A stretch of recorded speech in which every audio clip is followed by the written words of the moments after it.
Vous écoutez l'épisode 121 du podcast Business en spa esthétique, esthéticienne, un métier bien encadré, l'œil de l'expert avec Nadège Dequenit. Bonjour, je suis Tiffaine Modeste, la créatrice et directrice d'Expertise Spa Bien-être, le premier centre d'accompagnement des artisans de la beauté et du bien-être qui veulent réussir. Notre mission, vous enseigner ce que vous n'avez pas appris à l'école. La gestion d'entreprise, les stratégies business et le management des équipes. Alors bienvenue sur le podcast Business en spa et esthétique.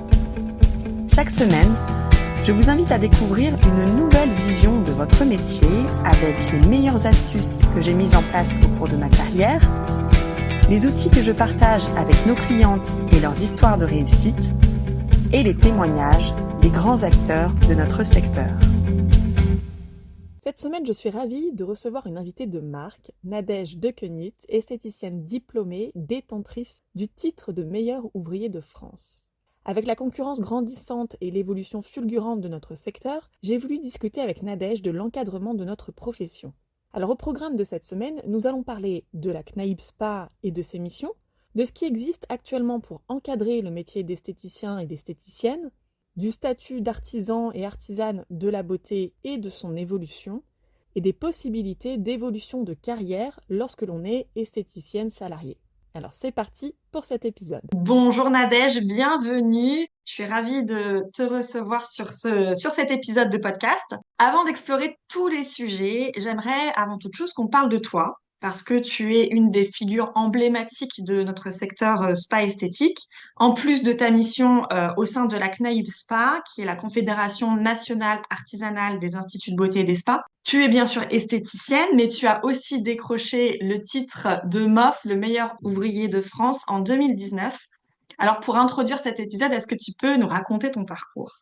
Les grandes lignes. Un parcours, alors peut-être atypique, mais je pense que tous les parcours sont atypiques. Un début d'études scientifiques, parce que malheureusement dans l'éducation nationale en France, quand vous êtes bon dans certaines matières, on ne vous présente pas les filières professionnelles. Et du coup, voilà, les études supérieures ont démarré pour moi en informatique.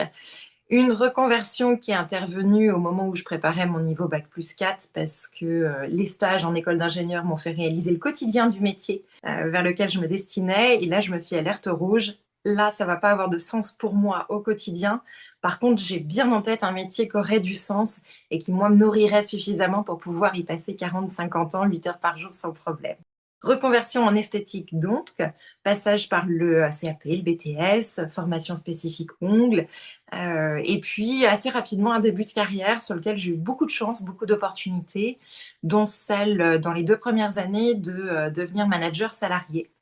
Alors j'avais déjà dans un coin de ma tête l'idée de pouvoir m'installer dans notre métier, mais c'est ce qui m'a sécurisée aussi pour me lancer. Et donc installation en 2008. Découverte du rôle de chef d'entreprise en plus du rôle d'esthéticienne, parce que c'est une vraie dimension voilà, à laquelle aujourd'hui j'attache énormément d'importance. Et puis, quelques années après, tu le mentionnais, l'envie de me challenger.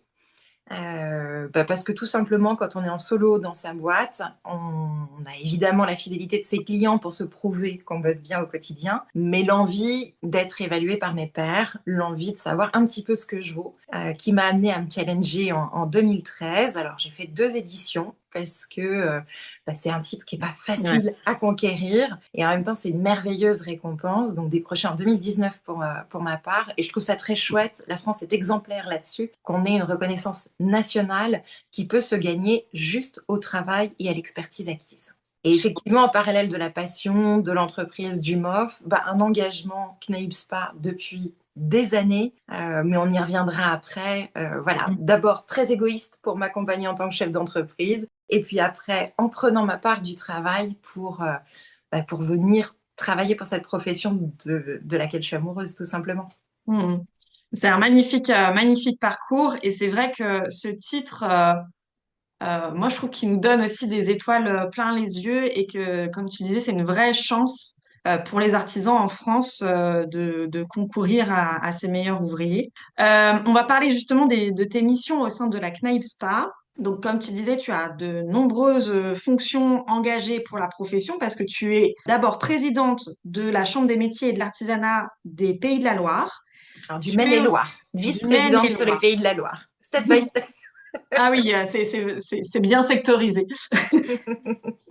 Donc, tu es aussi coprésidente de la CNAIPSPA, qui est le syndicat professionnel de l'esthétique. Et ça, tu le fais depuis 2024 aux côtés de Martine Béringuel. Tout à Et fait. des 80 présidentes de départements, puisque c'est vraiment voilà, à visée nationale.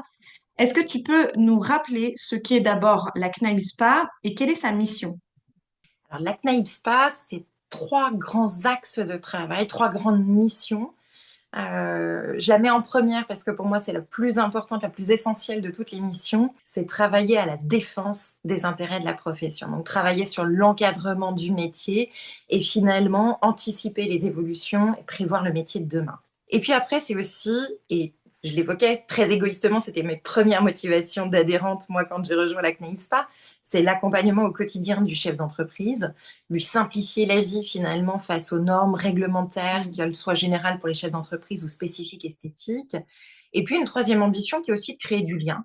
On est un peu isolé en tant que chef d'entreprise, ça fait du bien de se considérer comme consoeur avant d'être concurrente. Alors je le dis au féminin, mais c'est évidemment inclusif aujourd'hui dans la profession.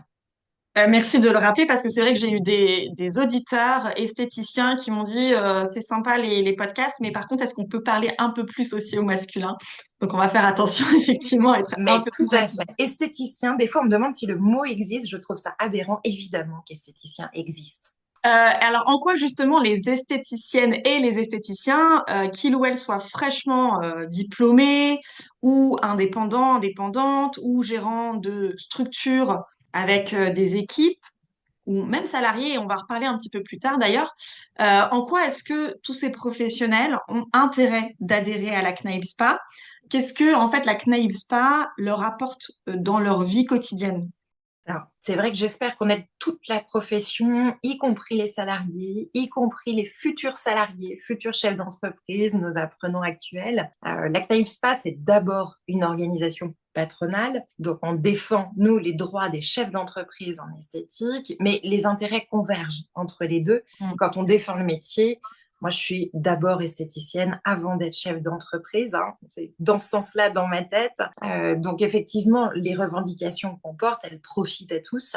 Maintenant, comme on est d'abord une organisation patronale, on va effectivement dans nos services spécifiquement accompagner le chef d'entreprise.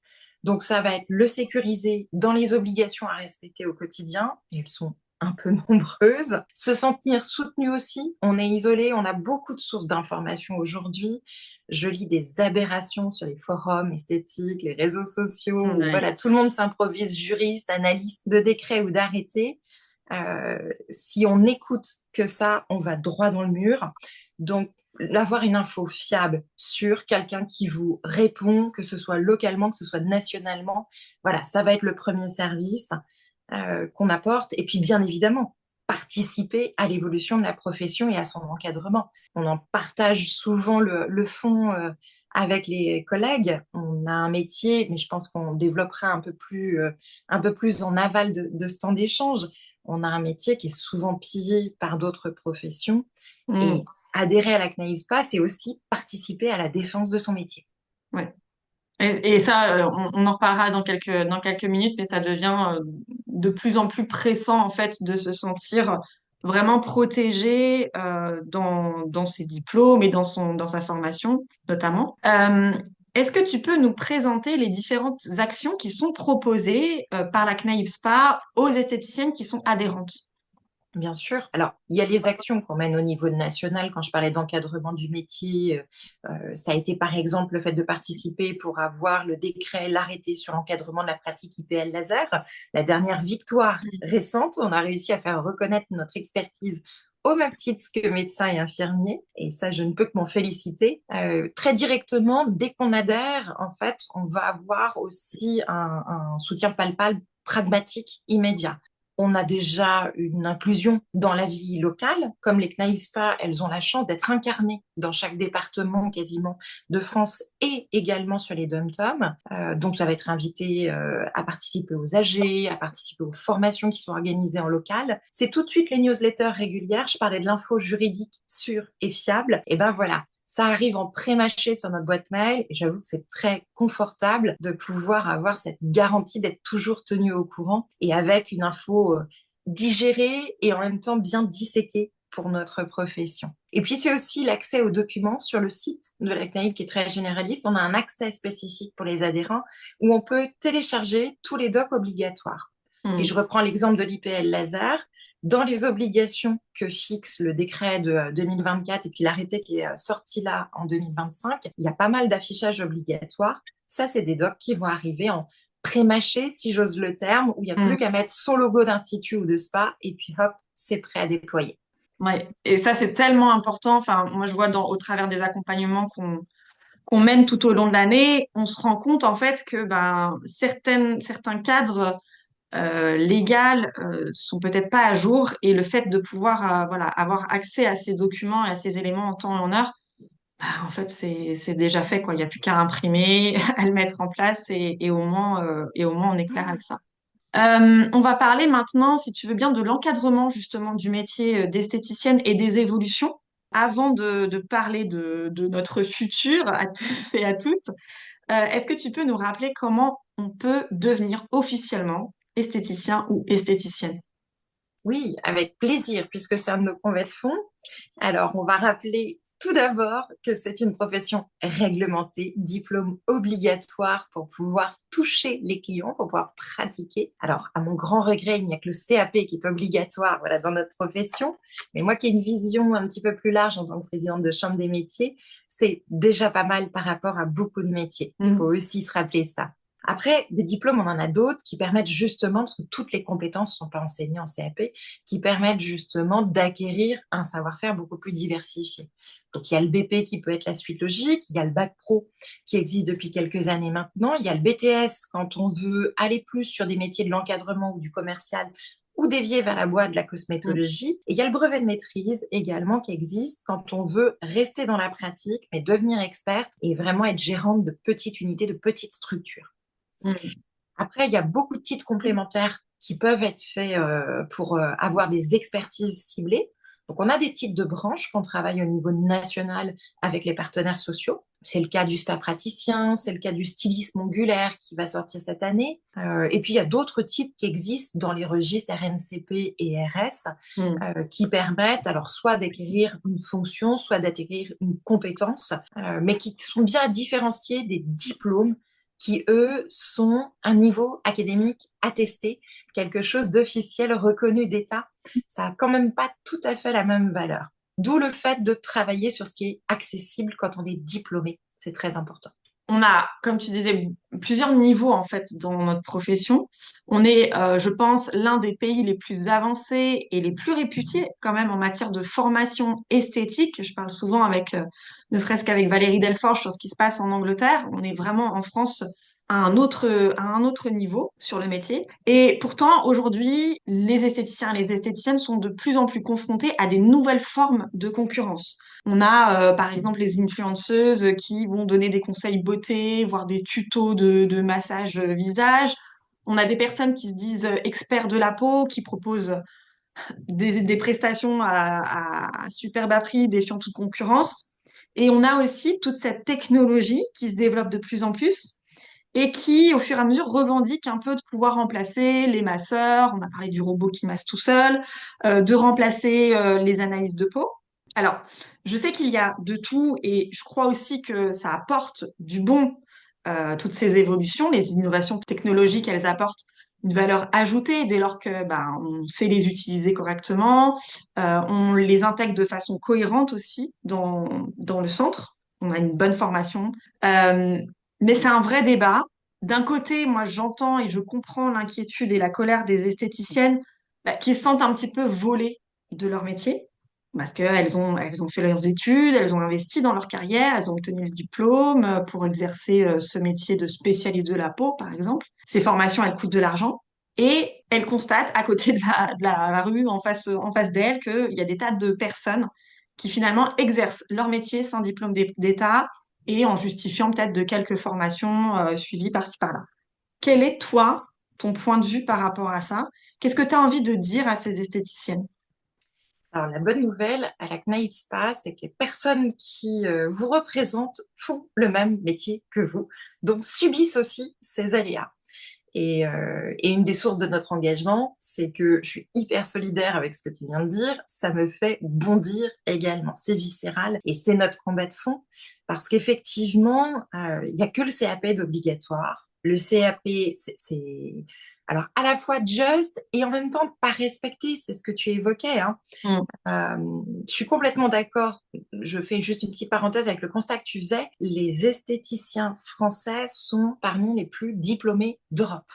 C'est vraiment quelque chose qu'il faut qu'on se dise et qu'on se rappelle parce que on y reviendra. On a un petit souci avec la légitimité, les tarifs pratiqués et il y a un truc aussi qui est à travailler de cet ordre-là dans notre profession. Pour revenir un petit peu à cet enjeu-là de métier pillé, je reprends le mot parce que c'est comme ça que je le ressens aussi, hein, moi, dans mon quotidien. Alors, on peut faire du moins-moins, on peut se dire, voilà, c'est pas assez encadré, le métier est pas assez protégé, Redonne-moi. les diplômes sont pas assez obligatoires, voilà, tout ça. La réalité, c'est qu'on a un métier qui est extrêmement technique et en évolution permanente. Donc, il y a une remise en question. On est en apprentissage non-stop tout au long de notre carrière. C'est un métier qui est très sollicitant, alors qui est passionnant aussi pour les mêmes raisons, hein, mais qui impose de refaire de la formation régulièrement parce qu'il est très diversifié, parce qu'on a plein de compétences, plein de prestations différentes en esthétique. La tentation est hyper forte pour d'autres acteurs sur le marché de se dire, moi, je veux pas faire l'esthétique en général, je veux juste faire ça. Du coup, je vais pas passer le CAP parce qu'on voit plein de choses dont moi, je vais pas avoir besoin. C'est un discours que j'ai vraiment trop souvent entendu et qui me hérisse le poil parce que dans d'autres professions, c'est pas du tout le raisonnement, hein. Le côté socle commun et après on pratique ce qu'on souhaite pratiquer est parfaitement admis. Chez nous, on a une vraie difficulté avec ça, alors que à la limite, c'est là où le CAP obligatoire serait presque un avantage parce que c'est un diplôme simple et rapide à passer pour quelqu'un qui veut ensuite se concentrer sur une spécialisation. Je trouve pas que ce soit un élément de blocage. Donc, on a deux segments qui essayent de grappiller sur nos plates-bandes. On a ce que je vais appeler le grand chapeau des non qualifiés. Alors, je sais que dans ces non qualifiés, il y a aussi des personnes formidables qui ont passé des années à travailler une spécialité et qui, toute meuf que je suis, sont plus experts que moi dans certaines prestations. J'ai aucun problème à l'admettre. Néanmoins, ces personnes-là, dans les non-diplômés, il y a aussi, pardon, mais le touriste du coin qui s'est réveillé un dimanche, qui a vu un tuto YouTube sur un massage, qui a pris quelques renseignements sur TikTok, qui s'est dit, allez, 1 euro, quelques démarches, je monte ma boîte et je fais ça. Donc, on a ça qui gravite et qui picore dans nos prestations depuis des années. Et puis, on a une autre tendance, tu l'évoquais, notre métier est de plus en plus technologique. On a aussi d'autres types d'experts, et je pense à tout ce qui est paramédical, qui aimeraient bien venir sur le segment de l'esthétique pour compléter leurs prestations. Donc, on est pris entre deux feux, et c'est une situation qui est juste insupportable au quotidien. Ça, c'est la dimension technique. Et puis, on a une dimension concurrentielle qui s'est accrue. Si je regarde un peu dans le rétroviseur, et on suit ça avec la CNAIP Spa, on a énormément de nouveaux entrants sur le marché de l'esthétique. Le gâteau, il est aussi beaucoup plus partagé parce qu'on a facilité, et c'est bien, hein, l'accessibilité pour monter son entreprise. Donc, on a des formats relativement simples en auto-entreprise pour s'installer. Moi qui ai eu le souhait d'entreprendre à un moment donné, je ne peux que saluer ça. Néanmoins, 70% des nouveaux inscrits sont sur ce format-là. Et comme ça facilite énormément, ça a fait exploser le nombre d'entreprises sur la dernière dizaine d'années en esthétique. Et cette densification concurrentielle, elle nous oblige aussi à se repositionner et à réfléchir encore plus rapidement sur qu'est-ce qu'on sécurise et comment on y va. Et puis, on ajoute aux dimensions techniques et concurrentielles la partie complexification du chef d'entreprise. Je l'évoquais, hein, la France est déjà champion du monde en termes de complexité administrative. Et chaque année, on nous en rajoute. Voilà, anticipons 2026, facturation électronique. Enfin voilà, on y viendra quand ce sera le moment. Mais ça aussi, ça nous impose à être très réactive, très proactive sur la partie chef d'entreprise. On a du boulot, quoi. En gros, on a encore de belles années de réflexion et de structuration. Comment justement la CNAIP Spa, est-ce qu'elle peut œuvrer à plus de transparence, plus de contrôle peut-être? Qu'est-ce qu'on peut faire en fait concrètement sur ce contexte? C'est souvent la question que je lis sur les réseaux. Qu'est-ce qu'on peut faire? Qu'est-ce qui est Mm. fait aujourd'hui? On a 2 leviers d'action à la CNAIP SPA qu'on a mis en place, alors depuis déjà des années. Il y a ce qu'on appelle chez nous la veille juridique, alors pas au sens où on capte de l'info, au sens où on est en vigilance concurrentielle sur les débordements justement du métier. Dès qu'on a une adhérente, un adhérent qui repère une concurrence qui justement serait déloyale, quelqu'un qui pratique, on a la chance d'avoir quand même un petit champ réservé en esthétique, quelqu'un qui pratique sur ce champ-là sans avoir de diplôme en esthétique, peut saisir la CNAIP SPA. On fait le relais auprès des pouvoirs publics, notamment auprès de la DGCCRF. Alors, la suite du process appartient à l'État. Et là, je ne peux que regretter que l'État n'ait pas assez de moyens pour être hyper réactif. Néanmoins, on voit quand même des structures fermées aussi suite à ces signalements. Et ça, ce sont des signaux qui font du bien quand on voit la réactivité de l'État. Et puis, il y a le travail au long cours. Travailler l'encadrement du métier. Si on avait une loi plus claire, on aurait une application plus claire et on aurait beaucoup moins de débordements. Et ça, c'est le travail, quelque part, de prévention qu'on aurait aimé que l'État fasse à un moment donné. À défaut qu'il l'ait fait à un moment donné, on est en train de lui dire aujourd'hui, et avec pas mal de voix à la CNAIP SPA, c'est maintenant ou jamais, parce que là, vous avez laissé proliférer plein d'aberrations en termes de législation et de sécurité du consommateur. Bon, on aurait aussi une bonne remise au clair, en fait. Je te propose maintenant de faire un peu le zoom sur ce statut d'artisane de la beauté vers justement ce rôle de chef d'entreprise. Tu en as parlé un petit peu en introduction. Alors, les discours qu'on entend lorsque on parle de la CNAIP SPA, c'est nous défendons les artisans de la beauté, nous défendons le savoir-faire technique du métier. Et d'ailleurs, j'aimerais que tu nous racontes comment la CNAIP SPA permet aux artisans de développer ce savoir-faire technique en continu.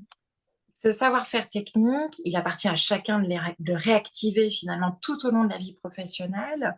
Nous, on ne peut que prôner la remise en question permanente et le fait d'aller se former régulièrement. On facilite ça dans la mesure possible. On a d'ailleurs, pour répondre à ce qui n'existe pas sur le marché, un groupement de formation esthétique cosmétique, le GFEC, qui permet aux adhérents d'exprimer les souhaits de formation qu'ils veulent voir se tenir en local. Donc, c'est une manière pour nous très directement de répondre à cet enjeu-là, parce que dans la formation, alors, il y a des acteurs très sérieux, je parle à l'une d'entre elles, mais il y a aussi des acteurs qui sont pas du tout sérieux. L'avantage, quand on passe par des structures sérieuses, c'est qu'on a une garantie de résultats, de contenu dans la formation, de programme qui est réellement adapté à la personne qui vient le faire. Et puis aussi des formations qui vont pas accepter tout le monde et n'importe qui dans les personnes qu'ils forment. Ça, on a aussi des formateurs qui ont une éthique dans la formation que je ne vois pas si souvent que ça dans la jungle des formations qui existent. Donc, évidemment qu'il faut se former. Il faut se former sur la partie technique. Le savoir-faire, c'est identitaire. C'est d'ailleurs ce qui fait qu'on est dans l'artisanat et pas juste dans le commerce ou un business model comme un autre. C'est cette qualification par le savoir-faire, notamment manuel. Alors, pas que, l'artisanat, c'est aussi le savoir-faire technologique. Et dans notre métier, on a les 2 segments, mais effectivement, pas se contenter du savoir-faire pratique. On l'évoquait, le rôle de chef d'entreprise, il s'est beaucoup complexifié sur cette dimension-là, même si nos diplômes nous donnent une base, il faut vraiment s'aguerrir. On a un métier où, malheureusement, les prix sont plutôt nivelés par le bas. C'est ce qu'on constate sur le marché. Les rentabilités sur certaines prestats, elles sont au ras des pâquerettes. Si on n'est pas très très bon en jongle sur la rentabilité, le remplissage du planning, l'optimisation des charges, aujourd'hui, le business model est très dur à tenir. La passion, ça suffit pas. Et même quand on est excellent dans son domaine, c'est pas une garantie de pérennité pour l'entreprise. Donc, il faut se former vraiment sur les 2 segments, le savoir-faire technique et le savoir-faire du chef d'entreprise.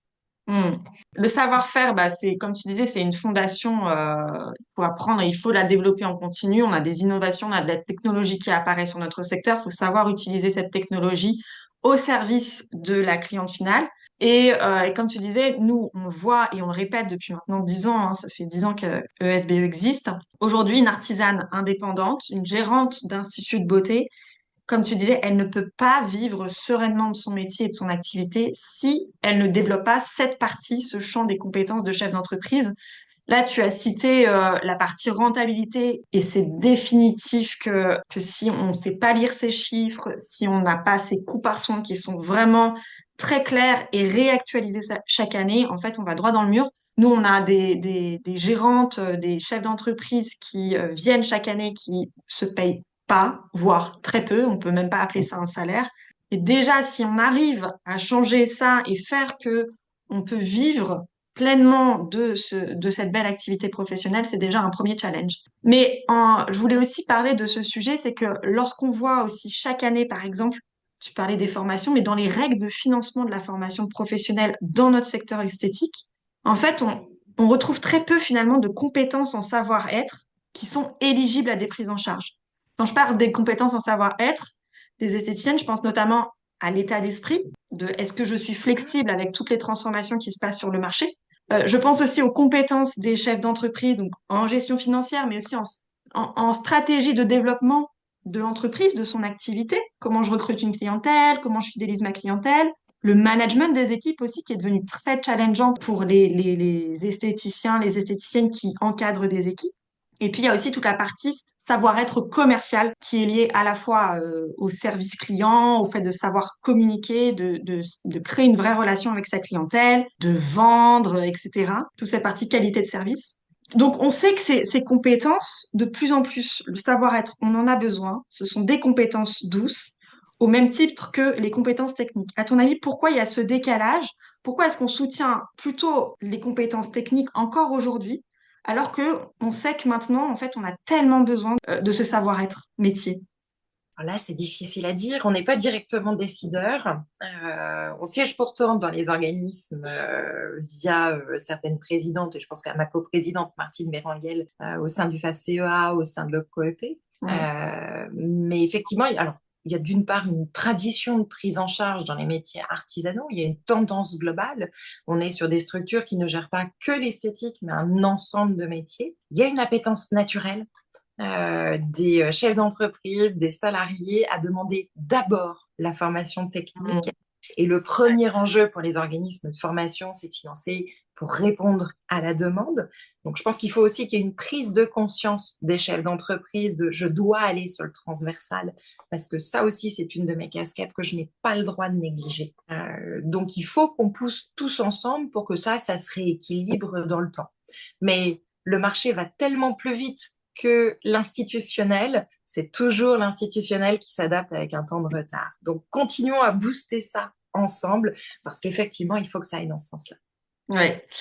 Mais bon, ça commence à bouger un petit peu dans ce sens-là. Je te propose en dernière partie de parler des esthéticiennes salariées et surtout des évolutions de carrière qui sont possibles dans notre métier, en fait. Dans ce podcast, je parle beaucoup, avant tout, aux entrepreneurs de la beauté, mais je sais qu'on a de nombreuses esthéticiennes qui sont salariées et qui nous écoutent, et je les en remercie et je les félicite.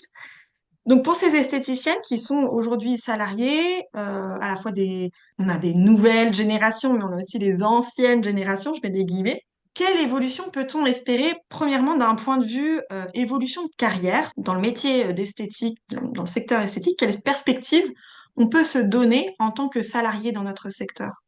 On a déjà une grande particularité dans notre secteur, c'est qu'il est extrêmement diversifié.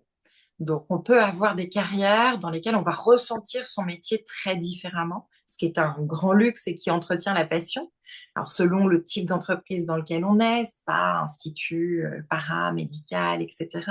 Selon les clients auxquels on s'adresse, plutôt business, plutôt tourisme, plutôt quotidien, selon les prestations qu'on propose, soit on est plus dans le bien-être, soit on est plus dans la beauté, soit on est généraliste, segmenté. Et puis après, il va y avoir tous les métiers qu'on peut faire. On démarre généralement en tant que praticien, praticienne, donc esthéticien, esthéticienne. Et puis, on va avoir pas mal de perspectives possibles. Chef d'équipe, encadrant, bras droit du dirigeant, assistant dirigeant, manager. Effectivement, selon la taille de l'entreprise dans laquelle on est, on va avoir plus ou moins d'échelons qui sont présents. Typiquement, moi, je gère une TPE il n'y a pas 15 échelons qui sont prenables. Et à un moment, l'échelon final d'évolution pour mes salariés, ce sera peut-être de prendre ma place, tout simplement. Mais c'est chouette aussi pour l'occuper actuellement. Voilà, donc je leur souhaite, si c'est leur souhait, un jour de pouvoir vivre la partie entrepreneuriale. Faut pas hésiter en fait à se challenger dans notre métier. Alors c'est vrai que c'est des fois ressenti comme un frein le fait d'exercer dans des TPE où il n'y a pas 15 échelons disponibles. Maintenant, il y en a qui sont faisables. On peut quand même prendre des responsabilités, les faire reconnaître dans son entreprise. Moi, c'est les cases, je te l'évoquais dans mon parcours, par lesquelles je suis passée, hein. J'ai été une manager salariée d'une toute petite structure, mais j'ai saisi une opportunité aussi de remplacer la dirigeante sur un moment d'absence. Et ces opportunités-là, elles vous font grandir. Et puis après, on peut aussi switcher de métier si à un moment on a vraiment besoin de se renouveler, mais en gardant une suite de carrière qui valorise les compétences acquises. Donc il y a mille et une possibilités, faut s'en saisir effectivement, et aussi en tant que salarié être proactif sur sa carrière. Ouais, exactement. Et ma deuxième question, c'est d'un point de vue salaire. Donc les grilles de salaire dans notre secteur, elles sont encore très basses, elles sont souvent proches du SMIC. Allez, on a envie de rêver comment est-ce qu'on peut faire évoluer les choses, comment est-ce qu'on peut revaloriser les salaires dans notre secteur.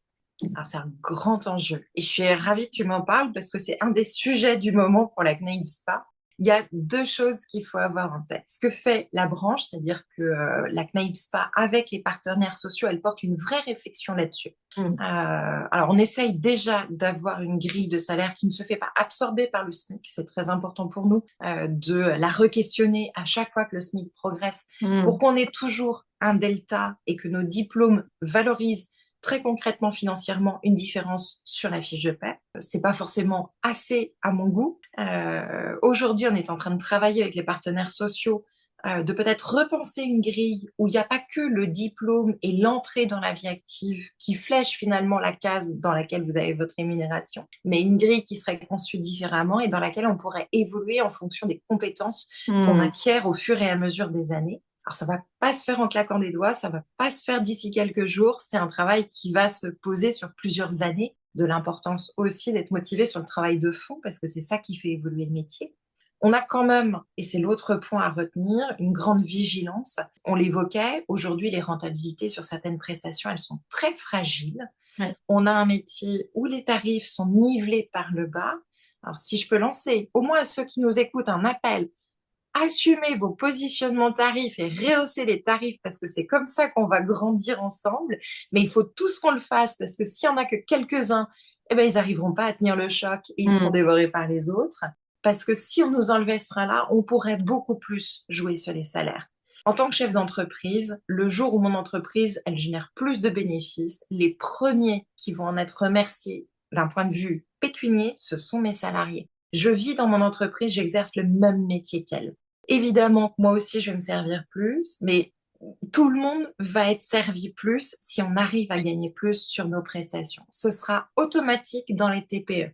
Alors, les grands groupes ont peut-être des stratégies de fonctionnement avec des actionnaires à servir en priorité. Nous, comme on vit les mêmes conditions d'exercice du métier, je pense qu'on se sent une obligation d'être égalitaire à minima. Et je connais plus de chefs d'entreprise qui se payent moins que leurs salariés que l'inverse. Ouais, ça c'est factuel, on le voit aussi beaucoup. Et pour autant, on a un peu cette croyance, enfin moi j'entends beaucoup des membres d'équipe, des esthéticiennes salariées qui pensent que c'est la gérante qui s'en met plein les poches, alors qu'en fait, quand on connaît la réalité, c'est souvent la gérante qui se sacrifie pour pouvoir payer les salaires. Mais je te rejoins sur le fait que si on pense un peu différemment et si c'est d'abord, je me forme aux compétences de chef d'entreprise, je travaille sur ma rentabilité, je vais créer ce cercle vertueux de cette entreprise-là va rémunérer les personnes qui contribuent à sa croissance. Parce que les chefs d'entreprise sont conscients que la première richesse de leurs entreprises, ce sont les personnes et les mains qui y travaillent. Et ça, c'est précieux.